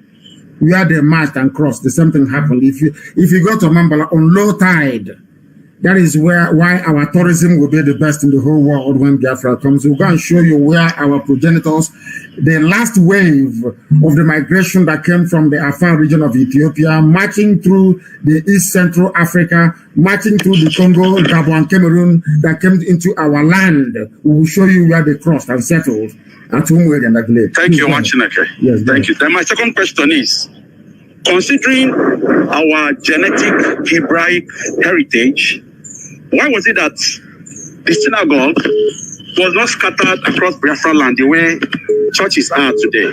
That's my second question before I go to the last one, sir. Because in our land, we are made up of three people, three migration, three groups make up Biafra land. The first, you have the original people in the land. I will give you the same biblical analogy. When the Israelites were moving into Jericho, for instance, and the wall of Jericho fell, there were some people from Jericho that survived that very onslaught. They survived it. Okay. There are some people who were still indigenous to the land of Canaan before it was taken over by children of light, by Israelites. They remain there. In our case, it is not different. We have the ancient people, the old people, they were still there. The first wave came from Egypt.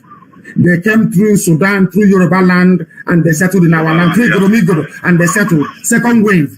I want to let the world understand that three distinct peoples make up Biafrans all over the world. The first are the original people, the people that know how to process palm oil. Palm oil, the original people. They are called the Bijango people that are now only found in Guinea. That is why if you go to Guinea, the same way we process palm oil is how they process it. They are called the Bijangos, the ancient people, the very old people, the oldest people on the face of the earth. That was why when the second wave came, that brought Igbo language with it. That is why there are similarities between Igbo and Yoruba language. They came through Sudan. They came through Yoruba land. As the migration was taking place, as the Israelites were leaving to go back to the land that God promised them, some people came eastwards rather than westwards. They came down and they came through Sudan, through Yoruba land, and they settled in our land. When they came to our land, listen very, very carefully, please. When they came to our land, they discovered that there were people there before them. They were the people that said that these are ancient people and called them Ndibo, old people, ancient people. And when they settled, in the same Anambra, because everybody comes from Anambra State. Anambra is number one, the first son, the number one child. Anywhere you come from, you're from Anambra, number one. When they settled, they were the ones that gave the name Agolo-Zibo, which means this is the town in Agolo. Through this road in Agolo, will you now go to the settlement where the Igbo people are living, the ancient people? That is why you have the name Agolo, Uzo Igbo. Uzo Esiagebendi Igbobi. Through this road, you go to Igbo settlements. Somebody gave them that name, not a white man. The second wave of Igbo people, or should I say Biafrans, that came from Egypt. Now you have the final wave that came when Samaria was conquered. The Assyrians came and collapsed the northern Samaria. They now migrated. The house of Ephraim. The Ephraimites, the house of Ephraim, that came from a place we call Harish in Israel. The house of Ephraim, their soil in Israel is red as you have the soil in our land. Those people that know Israel very well. Now listen very carefully. Now when this wave came, as a result of the collapse of the northern kingdoms by the Assyrians, they started their migration. They never came straight. They first of all went to the Kushite land. They went to Abyssinia, present-day Ethiopia. They stayed. That is where our name came from. They stayed in the Afar region. As I finished this morning, I give you biblical citation to tell you that God is with us. As they came, they settled in the land of Ethiopia, in the Afar region of Ethiopia. That is why if you go to the monasteries of Ethiopia and go to our ancient monasteries this morning, as I'm talking to you, if you go to Umwere and Aguleri and look at the women, the way they dress, and you go to Ethiopia, they dress the same way. Till this morning, this very morning as I'm preaching to you. This final wave came from the Holy Land went to the Afar region of Ethiopia and sojourned. That's where we got our name from. Afar, Biafra. I'm coming to that. And they started the migration. From there, they passed through everywhere in the east. They passed through the likes of Rwanda, they passed through Congo, they passed through Gabon, they passed through Cameroon. That is why if you continue to check the ancient map of Biafra, you will see that at some point they were part of Ethiopia. At some point they were part of Congo. At some point they were part of Cameroon. At some point until they ended up in Onitsha, the same Anambra. Now, what happened was this: as they were coming, the blessing of the Almighty Elohim was with them, and they kept coming. They kept coming until they got to Amambala. They crossed Amambala River, and Elohim said to Eri, "Here you are going to build me a temple. If you go there, it is there till tomorrow morning." When the pilgrims landed, they built a temple. Then, after a while, the priestly clan was out of Chukwu. The same way you have the house of Levites. People must understand, the same way you have the house of Levites in Israel, is the same way you have Arochukwu in Biafra. They are the priestly clan. The job of an Arochukwu person is to worship God, nothing else. That was why in Arochukwu you have a place called the Ihechiowa, which is the land upon which the light of God rests. That's the meaning of the word Ihechiowa, where the light of God descended from heaven upon this very earth. And that is why only Arochukwu descendants or the descendants of this priestly clan only answer Umuchukwu. That is why you have people named the children of God, where we come from. They came from this last wave. Now, in the book of Zephaniah chapter 10, everything I tell you, I back it up with the scriptures. In the book of Zephaniah chapter 10, I think chapter 10 verse 3, or is it chapter 3 verse 10? I think it's 10:3 or 3:10, one of those. I will check it now. In the book of Zephaniah, God Almighty in heaven, Chukwu Kekabiyama, made it clear that his children are beyond the rivers of Ethiopia. And from there they will bring me presents. My daughters, as we left the Afar region and continued our migration, Elohim said in the book of Zephaniah, my daughters from across the rivers of Ethiopia, the rivers of Abyssinia, one day you will come to Jerusalem to bring me a gift. It's in the Bible. So that is who we are. Three people in one. The perfect Holy Trinity, if I may say that. Please go ahead.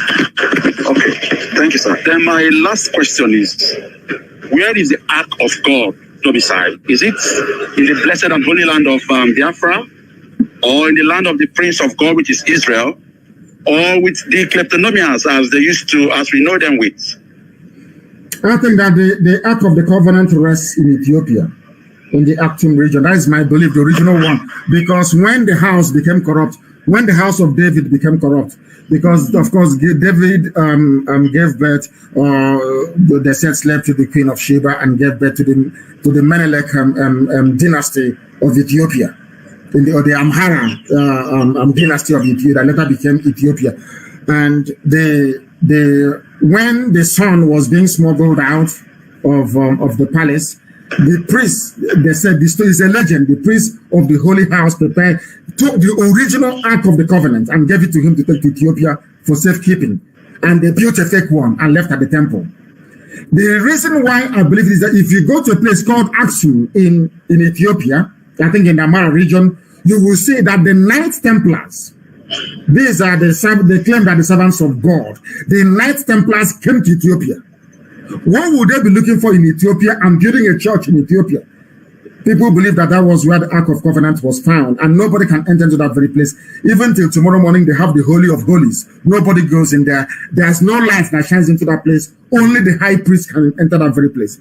If you doubt me, please try and visit Ethiopia and go to Aksum. You see, I think Aksum is in Tigray region.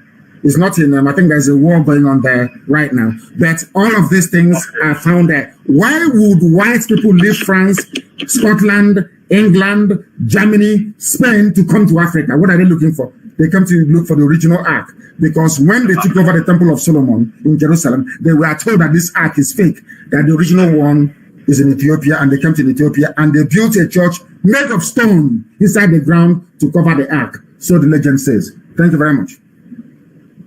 Yeah, then when you say, permit me, I know I've taken a little time. I just want to tell our people something. That one thing future generation will be thankful for you for is the ability to make us reason like proper human beings. And gloriously we are. The issue of the guy in the creek, the pig in the creek, is whatever stuff they are using him for. I want to tell our people that from reasoning, they've seen that Biafra has come. So what they are doing right now is to plan using him to destroy us whenever we come together. But I want our people to remain resolute and formidable, just the way you've always taught us. This is just my little advice for my fellow Biafrans. They are irrelevant. My dear brother, thank you for your call. Very, very incisive. These people are irrelevant. Anybody can make noise from anywhere, but they know. Had I announced a Biafra Republic, believe you me, every aircraft in the zoo will be over our land. They know. These are irrelevant, inconsequential, hungry people. They're irrelevant. Do they know what this family, do they know what the meaning of IPOB? They don't know who we are. When you're inside IPOB, you take it for granted. Any day you leave, you see the importance of IPOB. Or that day, your eyes will open very clearly. You know that these are truly just children of God. Thank you very much for your call this morning. Very incisive, very enlightening. I want to close by saying this morning. If you have a book, please, if you have the Holy Book, the Torah, go to, or Bible, go to Zephaniah chapter 3, verse 10. Zephaniah chapter 3, verse 10. Everything I tell you is biblical. I don't come and concoct anything. Everything I tell you is fact, scientifically proven. From King James Version, Zephaniah chapter 3, verse 10. From beyond, beyond means after Ethiopia. From beyond the rivers of Ethiopia, my children, my suppliants, even the daughters of my dispersed people, even God knew that He was dispersing us. Even my daughter from beyond, now Africa, for those who don't know, I'm talking about Africa now, not Europe. God said, even after Ethiopia, from beyond the rivers of Ethiopia, you will come to bring me gifts. You will come to worship me. From where I have dispersed you to. This is according to the Bible, that your thieving, criminal, Pentecostal pastor can never teach you. And my good friend, Reno Omokri, I want him to understand what I'm saying this morning. Everything we say is from the scriptures. That Elohim, God Almighty in heaven said, my children are going to come even beyond Ethiopia, the rivers of Ethiopia. Those outside where I have dispatched you are the banks of Omambala River in the blessed land of Biafra. From there you will come. You will remember that I'm your God and you will bring me blessing to my house. That is what Elohim said. And that is the reason why Biafrans are the only, anywhere you see traces of light-skinned people. If you're coming all the way from Ethiopia, draw any map you like. Those of you that fly Ethiopia Airlines or well, draw any map you like. If you're coming anywhere you see light-skinned people, you know that they are Biafrans along the way. That is why in the north of us, there are all dark-skinned people all around us in West Africa. We are the only people who are light, naturally, not by mixing with anybody. The dark ones we have amongst us are the ancient owners of the land, the ancient people, those who own the land. Then the second wave came from Egypt, and the final wave came from the northern part of Israel, from the land of the Ephraimites, in the blessed land of Israel. And here we are today, 3 people in one, the perfect Holy Trinity. Let me repeat. From the book of Zephaniah, if you want to prove as to where you come from, the final phase from the book of Zephaniah chapter 3 verse 10, go to Arochukwu today, you see how light they are, how fair they are in Arochukwu. That tells you that they are from the final wave that came. And as they are coming, everywhere you have Eri, you have Umweri, you have Aguleri, you have Ora Eri, you have Owe Eri, capital of Imo State, Owe Eri. If you don't know, let me tell you. And then you have Arochukwu, the children of God. The children, that is their name, the children, those born to worship God. That is who we are. And on that note, we have come to the end of our proceedings this morning. Those who do not understand who we are, where we are coming from, or where we are going, all you need to do is to listen to our broadcast. We are all one people, 3 people in one, according to the dictates of the Almighty in heaven. I thank you all for listening this very morning. I don't know if I think I will try to. I think this question and answer is very, very important for our people. So maybe I will come back live on air again next week. But from me, from here, this morning, good morning.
The whole wide world will welcome the rising sun.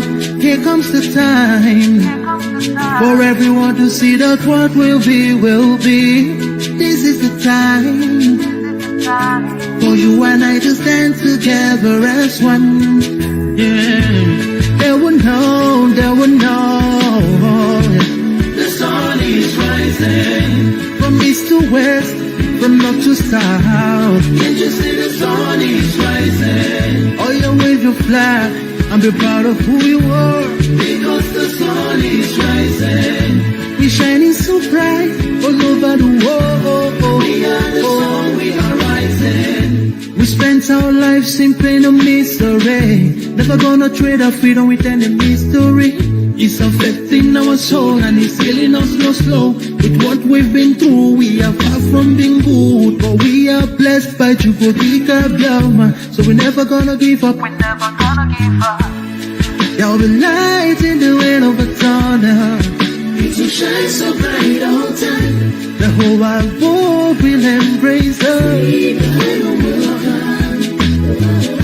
Nobody can stop us, nobody can cage us, nobody can stand us, yeah. They will know, they will know. rising. From east to west, from north to south. Can't you see the sun is rising? Oh, you wave your flag and be proud of who you are.